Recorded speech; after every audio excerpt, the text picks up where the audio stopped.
John McCain has come around to endorsing Mitt Romney.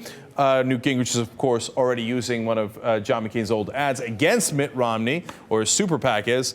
But McCain's going to come out fired up here in favor of Mitt Romney until he loses a little bit of steam. Clip 5.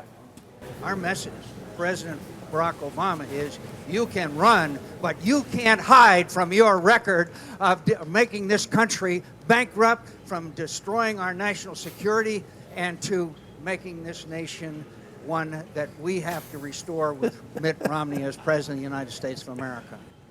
That was awesome. You can run, but you can't hide from something, and I'm tired. Get off my lawns, you kids. Okay, you remember McCain has a temper, and he used to be a fired up guy, but he, to be fair to him, he's getting on in age, right? So he got tired in the middle of that rant. And it's not his election anyway. He's trying his hardest, but he's like, and then Obama's bad. Why was he bad again? Oh, so I say, isn't it nap time? God, no one has run out of steam more in mid-sentence than McCain just did.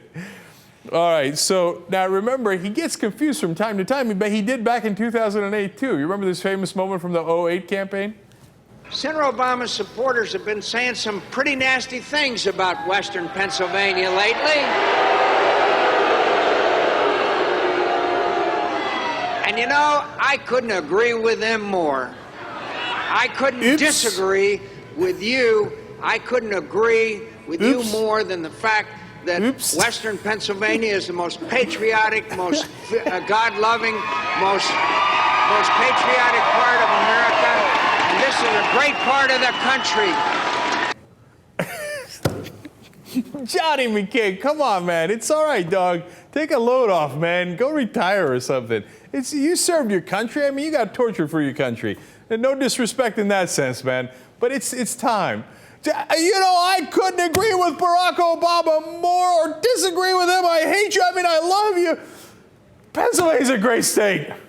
Who's with me? All right. And then the most ironic criticism of Newt Gingrich in history from John McCain.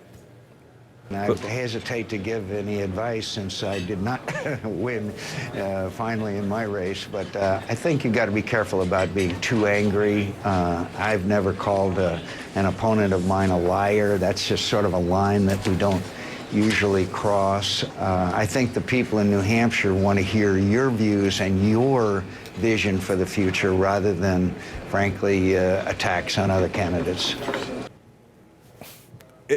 Look, if you know the history of John McCain, the idea that he would call any other politician angry is hilarious. I'll just give you one tidbit. I mean, we covered this a million times over back in 2008. But during a diplomatic meeting, there's a bunch of senators, a bunch of diplomats from our side, from the other side. McCain gets angry at something somebody said, gets up to the other side, to a foreign leader, grabs him by the collar. He's like, what are you saying? People are like, Jesus, Lord mercy, what are you doing, John? Sit down, man. And so he thinks Gingrich is too angry. Well, the thing is, maybe Gingrich does outshine McCain in being angry. So, again, with the Republicans, always a murderous row of like crazy people and crazier.